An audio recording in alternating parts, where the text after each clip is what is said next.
I'm Dr. Dana Udall-Weiner, and I'm glad you're joining me today. If you've been told that your child has an eating disorder, or if you suspect she might be developing one, you probably have a lot of questions. You might be wondering why she developed these issues with food, what eating disorder treatment looks like, as well as what role you should play in her recovery. Today, I'll answer these questions and tell you the 5 things you should know in order to begin the process of helping your child.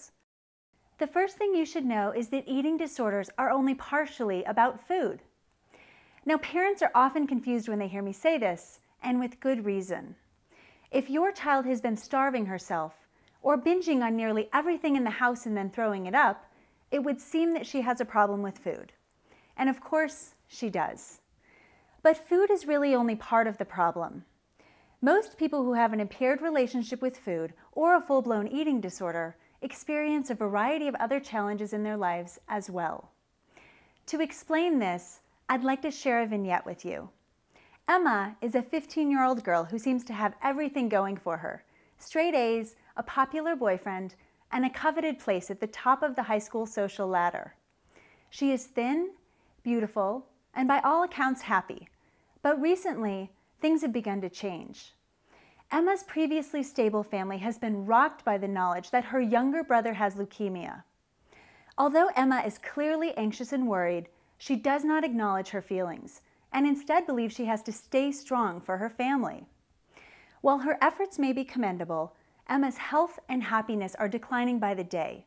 She's lost weight and no longer gets her period. In addition, Emma's relationships have begun to suffer because she's irritable and uncomfortable around others. But Emma denies that there is any problem and says she's doing just fine. Eventually, Emma's parents bring her to the family physician who diagnoses her with anorexia. Her parents are devastated, and Emma feels an enormous amount of guilt, since now her parents have 2 sick children. Maybe because this guilt is so strong, she continues to deny that there's a problem and refuses to begin treatment. And all the while, her weight continues to fall, and she's more and more socially withdrawn and depressed. As you might imagine, Emma will require more than food to beat anorexia.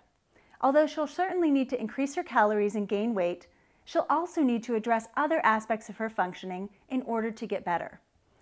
In therapy, she'll probably need to look at her cognitions, or how she thinks about food and about life in general. Is she rigid in her expectations and outlook? Does she have negative thoughts that make it challenging for her to connect with others and to feel happy? Or maybe her perfectionistic tendencies are getting in her way. For example, she might need to get comfortable with the idea that she doesn't have to be perfect in order to compensate for her sick brother. She's allowed to struggle too. Like most people with eating disorders, Emma probably has thought patterns which are rigid and self-defeating. So in therapy, she'll need to learn new ways of thinking which are more flexible, realistic, and helpful. Treatment will also need to address Emma's relationships. How is she getting along with others? Is she able to trust people and ask for help?